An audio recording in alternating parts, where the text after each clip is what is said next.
If you recently inherited capital from a family member or a friend, here are 11 things to avoid putting your money into that can pretty much cause financial ruin. And stay to the end for number 11. Yes, I know the title of the video says 10, but I had to add one more because the 11th one is really directed at business owners or aspiring business owners. So stay to the end for that. And then right after that, I'll give you one thing to consider doing that can significantly increase your wealth. All right, let's get started. Number 1, bonds. So over the last 10 years, bonds have returned about 3% per year on average. That barely keeps up with inflation. I mean, you might as well put your money into a checking account, which is also a pretty stupid thing to do with your money. If it's just sitting and not growing, inflation is going to outpace it. So bonds, way too slow.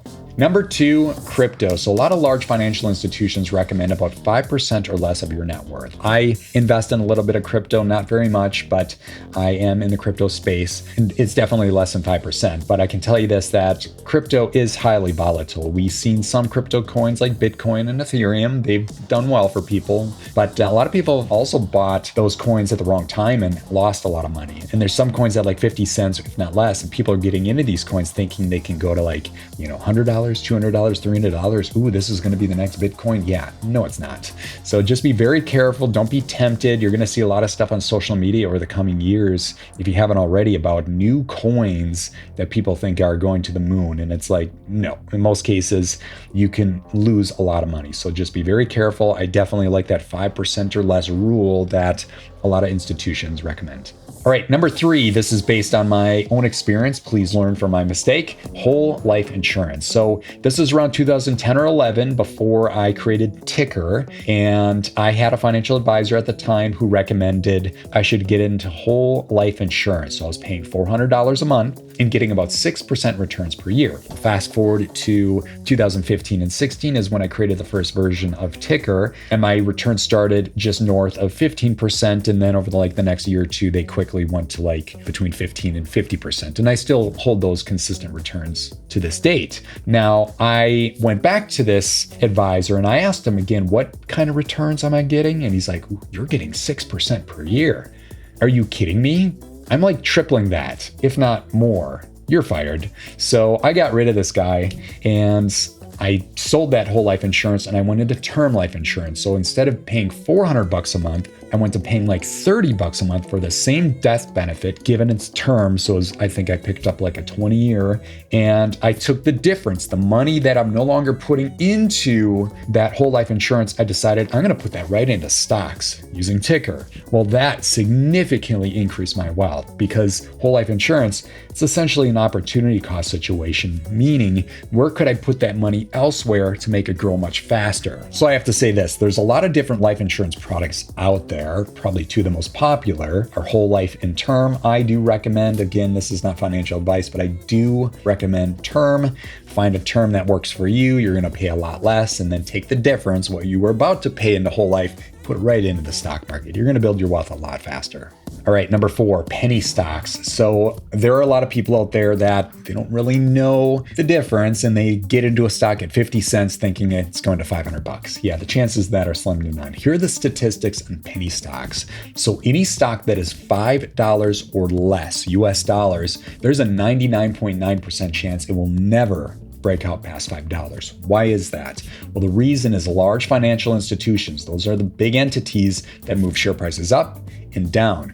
They lose confidence and interest in stocks at that price point. They won't even touch it with a 10-foot pole. So if they're not going to touch it, you and I should not be touching it. Now keep this in mind. Any stock between $5 and $10 US dollars, there's a 90% chance it will never break out past $10. So be very careful. Like at Tykr, we tell people you want to be looking for stocks that are probably north of $10 US dollars, just because institutions are getting interested and they can have confidence at stocks at that price point. But again, anything that's especially $5 or less, it kind of goes into a dead zone and it stays there into perpetuity. You don't want to do that. All right, number 5, IPO stocks, stocks going public. So there are a lot of businesses that are going public, but get this, they're not going public for you and I. Sure, it's an opportunity for us to invest, but they're actually going public for themselves because it's a fundraising event. So check this out. When businesses run out of ways to raise money from, let's say, venture capitalists, private equity, or even getting loans from a bank, Well, what do? The solution? You can go public and you can raise money from retail investors because they're counting on most retail investors to not know any better. That's pretty unfortunate, right? So a lot of people are going to say, hey, this is an exciting business. It's a brand that I've been behind for years. Now they're going public. I'm going to get in. A lot of IPO stocks will go public around that $10, $15, sometimes a little more. But they're like, ooh, I can get in at $10 and watch it go to $100 over the next 2 years or whatever. Yeah, in most cases, that's not going to happen. So here's typically what happens with IPO stocks. Not in all cases, but in most. What happens is a stock goes public, and we can't see in most cases that historical data, those historical earnings reports. So stock goes public, all these people get excited, share price goes up, but then that next earnings report happens and that reveals the truth. It reveals the true financials. Is this a profitable company? What is the track record of the history? And at that moment, in most cases, that share price falls off a cliff. It takes a nosedive because we see the truth. Businesses are going public for themselves to raise money. But at the end of the day, they're not that strong of a business. Again, this is most cases, not all. Well, what I recommend, and this is something I have to give credit to Phil Town, he says this, something like this, which is you want to wait about a year. And so at Tykr, we tell people you want to wait about 4 quarters, essentially a year, because we want to see quarter over quarter where the EPS, essentially the profits, are increasing, and at the same time that business is beating its earnings reports. Now, fortunately at Tykr, it's going to monitor those stocks for you. A lot of them go public at about that overpriced rating. Well, when they flip to, let's say, on sale, that green rating in Tykr, that's like the okay, now we've got a business that could really take off. But keep this in mind with IPO stocks, they can go public and their financials can be horrible for years. And people wait and they wait and they wait and nothing happens. That's typically how that plays out. So just be very careful. Don't be tempted. I see these hot new brands going public all the time. And I've been doing this long enough. I'm like, yeah, I'm not going to touch that. We're going to wait. We're going to add it to my Tykr watch list. Let Tykr do the monitoring and it'll let me know when it potentially becomes a strong investment. All right. We're going to move on to a few fun ones here, and this is going to be obvious for most of you, but number 6, I have to say this, lottery tickets. There are people that love buying lottery tickets. Here's a fun quote. The lottery is a tax on poor people and people that can't do math. That's from Dave Ramsey. Whether you like him or hate him, either way, he's right. Like, yeah, don't put your money into lottery tickets. You go to the gas station. I know that temptation may hit you if you're one of those people, but don't buy lottery tickets. Especially don't buy lottery tickets with your inherited capital. All right, moving on to number 7, this is somewhat related, casinos. There are people that love gambling. I don't get the addiction. I never got into gambling, but people love it. And they're going to be tempted to take more capital and they're going to double down and they're going to turn that, let's say, $10,000 or $25,000 or whatever it is into $500,000. That's their vision. In most cases, they're going to burn through that capital very quickly. I have heard, I don't know anybody personally, but I have heard of people taking their inheritance and burning all that capital. It's very stupid. All right, number 8, this is kind of obscure, but you can be tempted, especially if you got a lot of capital you just inherited, timeshares. So with a timeshare, there's a lot of fees involved. You have an annual maintenance fee, you got property taxes, and other associated fees. At the same time, there's a statistic here that timeshares typically depreciate about 90% after you make the investment. And you don't even get to use it most of the time. You're kind of handcuffed to a situation where you get to use a few times per year at most, depending. So I recommend this, and this is something my wife and I love to do, is we don't like being handcuffed to a property. Like, we never wanted that situation. Maintaining another property a distance away that we want to go live in, sure, rental properties, creating a revenue stream, real estate, we love that. But like having a vacation place, like I don't want to be shackled to that because then I always feel obligated, like I have to go use it. And at the same time, like I don't want to maintain that. So we prefer Airbnbs and VRBOs. You don't own it. You go pay one-time fee, bam, you can go anywhere you want after that. That freedom is so much better than owning a timeshare. So be careful. Those timeshare sharks, they're going to come after you, especially if you're doing a little more travel with the capital you inherited. You start staying at resorts, they're going to come out of nowhere. They're going to hit you when your dopamines are high. Like, hey, we've got an opportunity for you. No, don't fall for that. All right, moving on to number 9. Try to avoid buying expensive electronics, jewelry, and clothing. I know it's going to feel good at first. You're going to get that dopamine hit, but in about 3 months, is it going to matter? Most cases, no. So don't be tempted. Just try to keep your budget under control. Take that inherited capital and try to put it into a vehicle. We're going to talk about that in a bit. Put it into a vehicle that can increase your wealth significantly.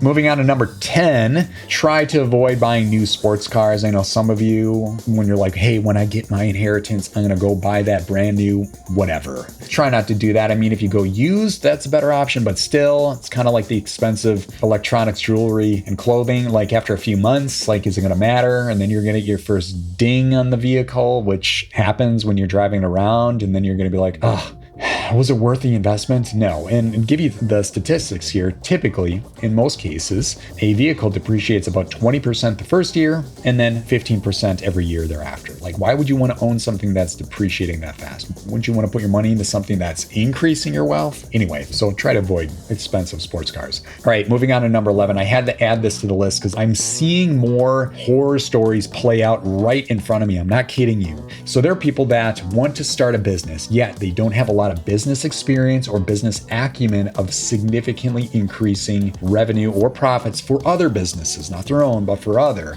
You want to make sure you can do it for other businesses, because if you can do it for a business that you don't own, there's a high probability you can do it for this business, your new business you started. But the thing is, don't take all of your inheritance. Like, I just saw something here, and please learn this lesson and don't make the same mistake. I saw somebody who inherited over $1 million.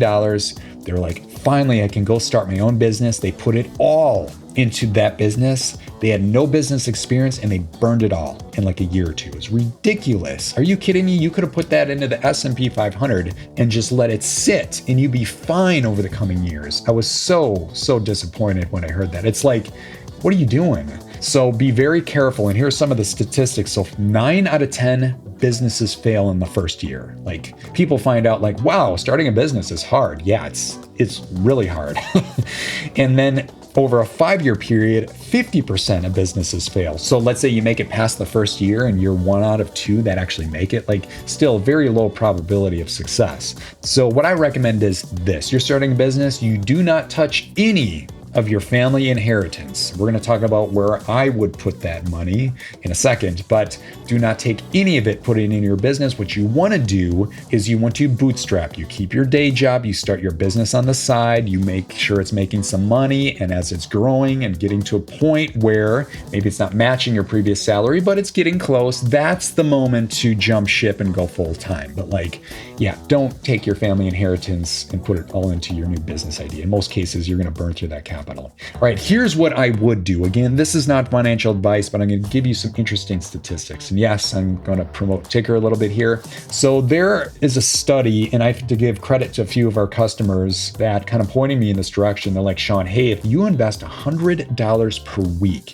in the S&P 500, how long will it take to become a millionaire? Well, it'll take about 35 years. And then they're like, how long will it take with Tykr? Well, knowing the average returns of Tykr, and I'll give you those returns now. So we have an analytics feature, which you can log in and see. And the S&P 500 typically has returned about 12% per year over the last 5 years, which is pretty good. But the Tykr community is over 16%. And I know a 4% difference doesn't feel like a lot, but with compound interest, it's significantly different. So check this out. So if you're using Tykr and you own between 10 and 15 stocks is kind of where we recommend if you're building your wealth. If you're in wealth protection mode, then it's like 15 to 30 stocks, somewhere in there is fine.